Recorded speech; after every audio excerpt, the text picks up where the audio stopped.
Welcome back to the channel. Today, we're diving into the world of health savings accounts, also known as HSAs. Whether you're planning for retirement, navigating through different stages of life, or looking to incorporate healthcare options into your financial plan, HSAs can be an immensely valuable tool. My name's Trevor Meyer. I'm an advisor here at Financial Design Studio. Let's dig right in. First, what is an HSA? An HSA, or health savings account, is a valuable planning tool that allows you to put money into the account tax-free. It allows you to grow it tax-free and allows you to take it out tax-free. Now, no one enjoys paying taxes, so if there's an opportunity to reduce them, it's worth exploring. Now, let's discuss who HSAs are for. Let's say you're a young professional with little to no medical costs each year for you and your family. You're already maxing out your 401ks at work, and you're looking for even more ways to reduce your taxable income. HSAs are an absolutely perfect fit here. Or maybe you're coming up on retirement, worried about how much medical costs are going to be in retirement, whether it be premiums or copays or other out-of-pocket expenses, and you want to set aside a pool of funds to help limit the strain on your other savings. HSAs can be a perfect fit here as well. So now that we know who an HSA is for, how do you qualify to contribute? The first barrier here is to make sure that you have the proper health insurance in place. So things that you need to check here. Number one, do you have health insurance? Number two, is your health insurance a high deductible health plan? Meaning, are you accepting higher deductibles or out-of-pocket expenses in exchange for a likely lower premium plan through your employer?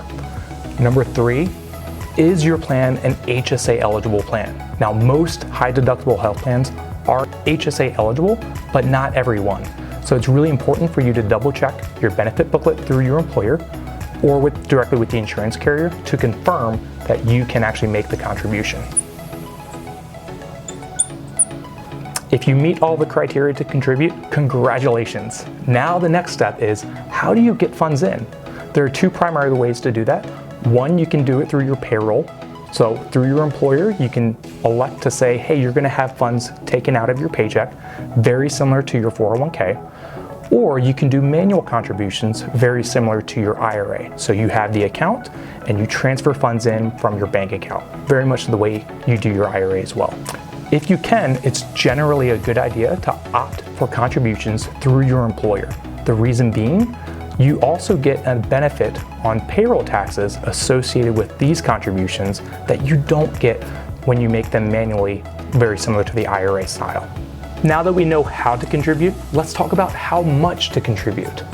Now, similar to your 401ks and IRAs, you have a contribution limit depending on a number of factors. For 2023, when this video is being recorded, that limit is $3,850 if you have self-only coverage, meaning you're the only person covered under that health plan. $7,750 if it's you and one other person, also referred to as family coverage. But if you're over age 55, there's also an additional catch-up of $1,000 that you can contribute into this account.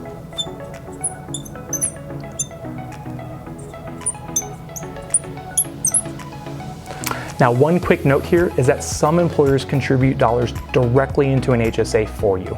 These limits that we've just went through apply to the total contribution for that year. So if your employer gives you $1,500 into an HSA and you have family coverage while also being over age 55, your side of the contribution is limited to $6,250. But that's okay because you're still getting $1,500 in free money from your employer. Fantastic. Now you've gotten your funds into the HSA, you might be concerned about using them up before the end of the year. Well, not to fret, one of the great advantages with an HSA is that you don't have use it or lose it provisions that you would have with the FSA or flexible spending account.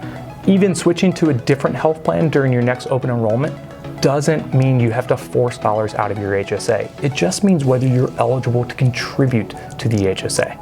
So that means you're able to build up a pot of money, contributions year over year over year, and end up with a sizable nest egg that you can draw from during your retirement. By the way, many HSA providers offer you the ability to invest these funds, again, just like your IRA or 401k. So not only could you benefit from the tax savings each year, but you'll also have a larger and larger pot thanks to the investment growth without having to pay taxes every year on it. Now, just like gravity, what goes up must come down. At a certain point in your life, you'll likely want to start drawing on your HSA to help pay for expenses down the road. So long as you're using these funds for medical expenses, as the funds come out, they'll continue to be free from taxes. All of them, not just the contributions, not some of it, all of it, including the growth. So what are some of these qualified expenses?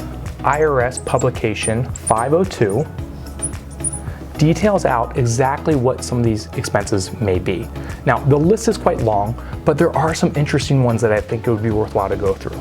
Number one, long-term care insurance premiums. Now, the amount that you can pull out of your HSA for these purposes is limited based on your age, and the number changes each and every year. But for someone that's age 61 in 2022 could use $4,510 of their HSA to reimburse for premiums paid on a long-term care policy. Number two, transportation. Again, there are some limits directly relating to it has to be for your medical purposes to reimburse for those, but the list is pretty exhaustive. Whether it's airfare, whether it's a rental car, bus tickets, all of those things do fall under line. Number three is going to be home improvement expenses.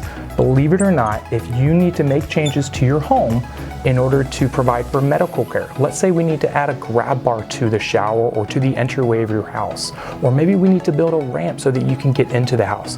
Those expenses are considered qualified medical expenses that you would be able to reimburse yourself from your HSA. Now, what can your HSA not cover? We get this question all the time. Your HSA is not able to cover the premiums for your Medicare, Part B, or any Medicare supplement policies that you may have purchased.